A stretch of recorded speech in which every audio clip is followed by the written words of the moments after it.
Hello बच्चों, नमस्कार। आज के क्लास में जो है लेथ मशीन से संबंधित मल्टीपल ऑब्जेक्टिव टाइप क्वेश्चंस हैं, जिनके विषय में मैं आपको जानकारी दे रहा हूं। पहला क्वेश्चन दिया हुआ है, टूल मेकर्स बटनों का प्रयोग किया जाता है। दी गई डेटम पर बोरिंग के लिए, वर्कपीस की अलाइनिंग के लिए, टूल के सही सेंटर हाइट पर सेट करने के लिए, क्रॉस स्लाइड के गाइडवेज में स्लैकनेस, ये जो है स्लैकनेस होता है,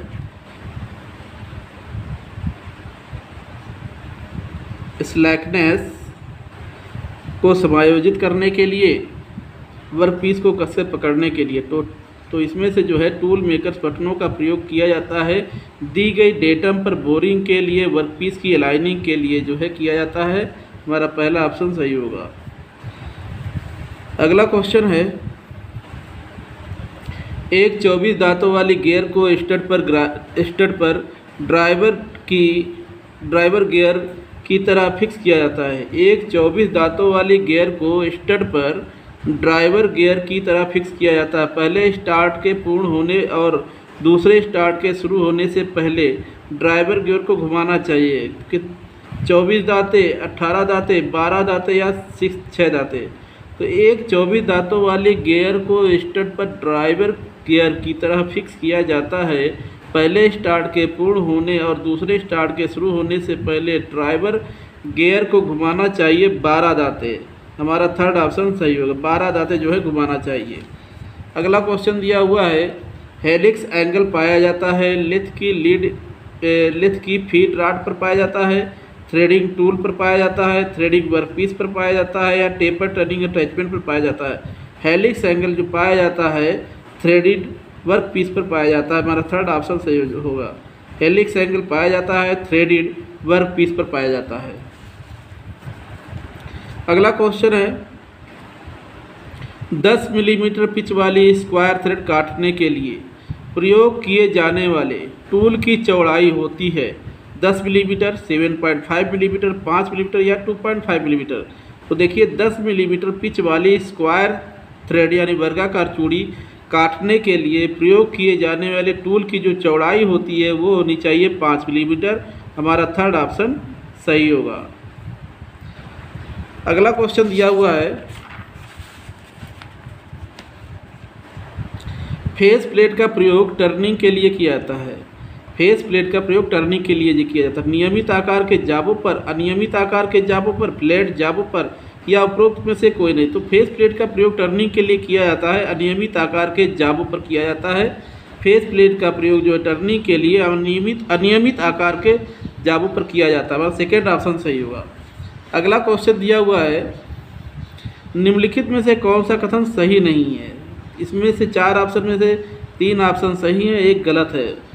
और कौन सा कथन सही नहीं है यही बताना है। एक फेस प्लेट मैग्नेटिक चक के समान होता है। नहीं, फेस प्लेट जो है नियमित आकार के जाब पकड़े जाते हैं, मैग्नेटिक चक जो है अलग होता है, दोनों में डिफरेंस है, इसलिए ये तो गलत दिया हुआ है। इसमें फेस प्लेट पर जाब की परिशुद्ध मेटिंग के लिए डायल टेस्ट इंडिकेटर का प्रयोग किया जाता है, ये सही है। फेस प्लेट कार के बैलेंस को चेक करने के लिए स्पिंडल ड्राइव को अलग कर देना चाहिए, ये भी सही है। फेस प्लेट पर गोल जाब को पकड़ने के लिए वी ब्लॉक जो है आवश्यक होता है, ये भी सही है।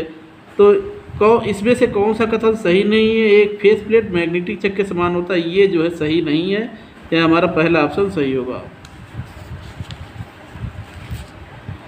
अगला क्वेश्चन दिया हुआ है, हाफ नट के संबंध में निम्नलिखित में से कौन सा कथन सही है। इसमें से कौन सा कथन सही है। यह मैंड्रिल का एक अलग पार्ट है, या सैडल का एक अखंड पार्ट है, या एक एप्रेन का अखंड पार्ट है, यह एप्रेन का एक अलग पार्ट है। देखो हाफ नट जो है, हाफ नट क्या होता है, या एप्रेन का एक अलग पार्ट होता है। हमारा फोर्थ ऑप्शन सही होगा। अगला क्वेश्चन दिया हुआ है,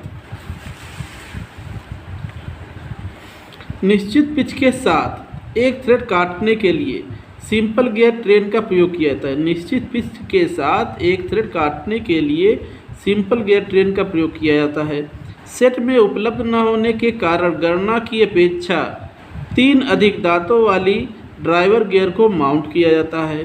काटी गई थ्रेड का पिच होगा, कितना पिच होगा, पूरी लंबाई तक आवश्यकता से अधिक होगा, पूरी लंबाई तक आवश्यकता से कम, पूरी लंबाई तक आवश्यकता के बराबर, कुछ लंबाई पर अधिक और बाकी बची लंबाई पर कम। तो देखिए, निश्चित पिच के साथ एक थ्रेड काटने के लिए सिंपल गियर ट्रेन का प्रयोग किया जाता है। सेट में उपलब्ध न होने के कारण गणना की अपेक्षा 3 अधिक दांतों वाली ड्राइवर गियर को माउंट किया जाता है। काटी गई थ्रेड का जो पिच होगा पूरी लंबाई तक आवश्यकता से अधिक होगा। हमारा पहला ऑप्शन सही होगा। अगला क्वेश्चन दिया हुआ है, टेपर टर्निंग अटैचमेंट के सिद्धांत के संबंध में निम्नलिखित में से कौन सा सही है। कार का अक्ष लेथ के अक्ष के समानांतर होता है और टूल को कार के अक्ष के समानांतर चलाया जाता है। अगला है, कार का अक्ष लेथ के अक्ष के समानांतर होता है और टूल का अक्ष कार के अक्ष के किसी कोण पर चलाया जाता है। तीसरा है, कार का लेथ के अक्ष के अलाइनमेंट में नहीं है और टूल को कार के अक्ष के किसी कोण में चलाया जाता है। तो टेपर टर्निंग अटैचमेंट के सिद्धांत के संबंध में कौन सा कथन सही है, वो है ये खा ऑप्शन यानी सेकेंड ऑप्शन सही। कार का अक्ष लेथ के अक्ष के समानांतर होता है और टूल का कार के अक्ष के किसी कोण में चलाया जाता है। हमारा सेकेंड ऑप्शन सही होगा। तो बच्चों, आज के लिए बस इतना ही। अगली क्लास में जो है लेथ मशीन के अन्य क्वेश्चन भी रह गए हैं जिनकी जानकारी मैं आपको दूंगा। सो थैंक यू, नमस्कार।